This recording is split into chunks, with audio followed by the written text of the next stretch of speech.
Hello friends, in this video we are going to discuss real analysis. तो सबसे पहले हम पढ़ेंगे फंक्शन। फंक्शन क्या होता है? फंक्शन होता है कि लेट ए और बी दो सेट है और दोनों नॉन एम्प्टी सेट हैं।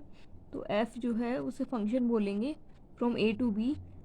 अगर एफ की वजह से ए के ईच एलिमेंट की इमेज हमें बी में मिलेगी और वो भी यूनिक मिलेगी, तो हम बोलेंगे कि एफ जो है वो फंक्शन है। जैसे कि डायग्राम में इसमें इसकी इमेज ये यूनिक है, इसकी भी इमेज ये है और ये तो फंक्शन है, लेकिन ये फंक्शन नहीं है क्योंकि इसमें एक एलिमेंट छूट गया है जिसकी इमेज यहाँ पे नहीं मिल रही है। वर्टिकल लाइन से हम ऐसे टेस्ट करते हैं किसी भी कर्व को कि वो फंक्शन है या नहीं, अगर वो एक बार कट करता है। वर्टिकल लाइन खींचते हैं मीन्स वाई एक्सिस के पैरेलल, और अगर वो एक बार कट करता है कर्व को तो हम बोलेंगे वो फंक्शन है। एक बार कट करता है तो नहीं करता है, एक से ज़्यादा बार करता है तो हम बोलेंगे कि वो कर्व है, मतलब फंक्शन नहीं है, कर्व है वो। जैसे कि ये है सर्किल, ये दो बार ये दो पॉइंट पे कट कर रही है वर्टिकल लाइन इसको, तो ये फंक्शन नहीं है, कर्व है। लेकिन जो ये वाला है ये फंक्शन है।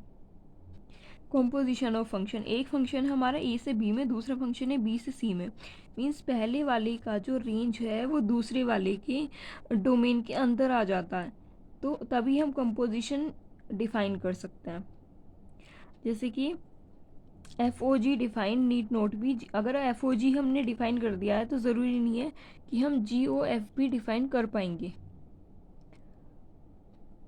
और अगर हमारे पास एफ ओ जी और जी ओ एफ दोनों डिफाइन है तो हम ये नहीं कह सकते हैं कि एफ ओ जी और जी ओ एफ इक्वल होंगे। अगर हम इस वाले एग्जांपल में, जैसे एफ एक फंक्शन है ए से बी में, जी फंक्शन है बी से ए में, तो यहाँ एफ ओ जी और जी ओ एफ दोनों डिफाइन है।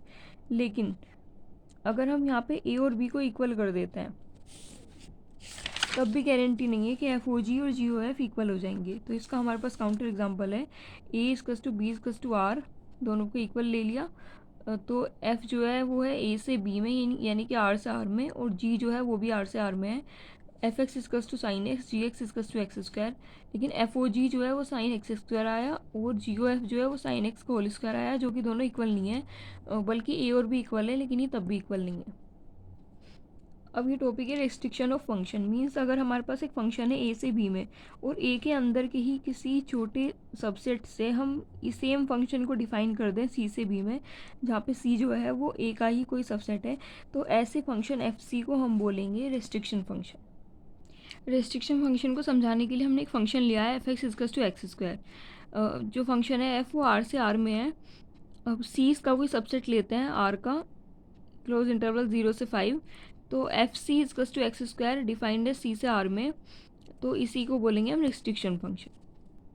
अब यहाँ पे हमारे पास एक क्वेश्चन है कि एफ एक फंक्शन है ए से बी में और सी उसका कोई सबसेट है, तो एफ सी जो है वो रिस्ट्रिक्शन होगा एफ पे। तो हमें बताना है इन सारे ऑप्शंस में से कौन सा सही होगा। तो पहला ऑप्शन कहता है कि if F is 1 1 then F C is 1 1, तो ये सही होगा क्योंकि एफ एक से एक पे जा रहा है, इस तरीके से 1 1 मैपिंग हो रही है, तो उसके डोमेन को छोटा कर दो तब भी तो वो 1 1 रहेगी, इसलिए ये सही है। दूसरा ऑप्शन है कि if F C is 1 1 then F is 1 1, तो ये सही नहीं है क्योंकि F X इजकस to X square लेते हैं हम, एफ आर से आर प्लस यूनियन ज़ीरो में है, तो ये मैनी वन है। लेकिन अगर हम रिस्ट्रिक्शन फंक्शन लेते हैं, सी को हम ये डिफाइन करते हैं आर प्लस यूनियन ज़ीरो, तो जो एफ डिफाइन होगा एफ इजकस टू एक्स स्क्वायर, ये 1 1 ऑन टू दोनों हो जाएगा। सेम इसी तरीके से एक दूसरा एग्जांपल है F X इजकस to sine X. तो ये फंक्शन है आर से, मतलब इसका डोमेन है आर और इसकी रेंज है -1 से 1 क्लोज इंटरवल। तो ये जो फंक्शन है ये मैनी वन ऑन टू है, लेकिन अगर हम डोमेन को कम कर देते हैं, मीन्स रेस्ट्रिक्शन फंक्शन डिफाइन कर देते हैं, हम डोमेन मान लेते हैं -π/2 से π/2 क्लोज इंटरवल, तो ये 1 1 ऑन टू हो जाएगा, और जबकि वो 1 1 नहीं था लेकिन ये 1 1 हो गया। तो इसका मतलब यह है कि अगर मदर फंक्शन एफ जो है वो 1 1 है, सॉरी 1 1 नहीं है, तो उस टाइम ये नहीं कह सकते हैं कि रेस्ट्रिक्शन फंक्शन भी 1 1 नहीं होगा। अगला ऑप्शन है if F is many one then F C is many one, तो ये गलत है क्योंकि यहाँ पे एफ मैनी वन था लेकिन जो एफ सी है वो 1 1 हो गया। अगर एफ सी मैनी वन है तो एफ 1 1 होगा। अब जब जो चाइल्ड फंक्शन है उसका बिहेवियर जैसा है वैसा ही पेरेंट फंक्शन का होगा, क्योंकि डोमेन ही तो कम किया है। लेकिन 1 1 मैनी वन, मतलब अगर ये मैनी वन है तो वो भी मैनी वन ही रहेगा, बिकॉज डोमेन एक्सटेंड करने पे many one property one one नहीं बन जाएगी।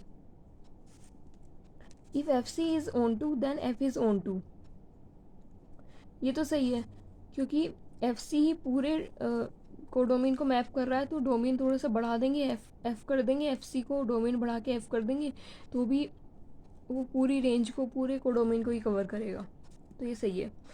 If F is onto then F C is also onto, तो ये सही नहीं है क्योंकि एफ़ की और एफ सी की रेंज अलग अलग हो सकती है, तो एफ़ ऑन टू है तो ज़रूरी नहीं है एफ सी भी ऑन टू हो।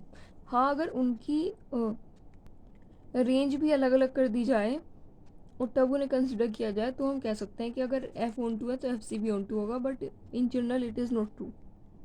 अगर एफ बाइजेक्टिव है तो एफ सी भी बाइजेक्टिव होगा, ये सही है,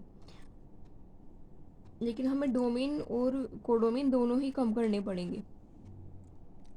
if F C is bijective then F is bijective, ये गलत है क्योंकि एग्जाम्पल है हमारे पास F X इजकस to X square R से आर में, सॉरी आर से आर प्लस यूनियन ज़ीरो में, तो ये बाइजेक्टिव नहीं है, ये मैनी वन ऑन टू है। और अगर हम एफ आर का कोई सबसेट लेते हैं C इजकस to R plus union zero, और तब फंक्शन डिफाइन करते हैं एफ सी से आर प्लस यूनियन ज़ीरो में, तो ये बाइजेक्टिव हो जाएगा। एक हमारे पास एग्जांपल है F X इजकस to modulus of X, तो ये हम डिफाइन करते हैं, इसका डोमेन होता है आर और इसकी रेंज होती है आर प्लस यूनियन ज़ीरो, तो ये मैनी वन ऑन टू होता है। लेकिन जो इसका रिस्ट्रिक्शन फंक्शन है, अगर हम आर के सबसेट सी को लेते हैं आर प्लस यूनियन ज़ीरो, तो जो रेस्ट्रिक्शन फंक्शन है F C from C इजकस to R plus union zero से आर प्लस यूनियन ज़ीरो, ये वन वन ऑन टू है, ये वाला फंक्शन वन वन ऑन टू हो जाएगा। सिमिलरली हमारे पास एक ये फंक्शन है F X इजकस to under root mod X, तो इसकी डेफिनेशन के according under root X when X is greater than equal to zero और under root minus X when X is strictly less than zero. इसका domain है R और इसकी range है close interval zero से इन्फिनिटी, तो ये मैनी वन ऑन टू होता है ये फंक्शन, ये वाला function many one onto होगा। लेकिन जो इसका रिस्ट्रिक्शन फंक्शन है, अगर हम इसका एक सबसेट सी डिफाइन करें ज़ीरो से इन्फिनिटी, क्लोज इंटरवल से ज़ीरो से इन्फिनिटी, तो ये वन वन ऑन टू हो जाएगा रिस्ट्रिक्शन फंक्शन। अब यहाँ पे हम कुछ ग्राफ देख लेते हैं। जैसे साइन एक्स का ग्राफ इस तरीके से होता है वेव फॉर्म में, इसका डोमेन होता है आर, इसकी रेंज होती है क्लोज इंटरवल -1 से -1 में, ये पीरियडिक होता है, इसका पीरियड होता है 2 पाई। सिमिलरली जो कोसेक्स होता है उसकी रेंज होती है आर, सॉरी उसका डोमेन होता है आर, रेंज होती है -1 से 1 क्लोज इंटरवल, और ये भी कोसेक्स भी पीरियडिक होता है और इसका भी पीरियड 2 पाई होता है।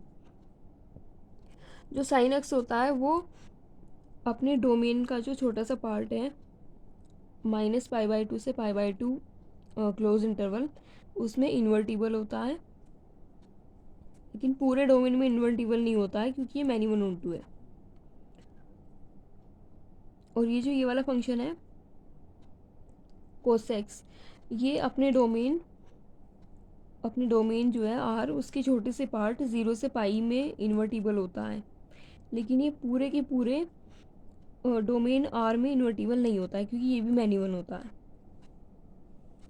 ये जो tan x है, tan x का डोमेन होता है r-2n+1 π/2 where n belongs to set of integers, और इसकी रेंज होती है r। tan x की रेंज ही पूरी r होती है, नीचे से लेके ऊपर तक पूरा कवर कर रहा है। और ये tan x भी पीरियडिक होता है और ये इंक्रीजिंग फंक्शन होता है, और tan x का जो पीरियड होता है ये होता है पाई।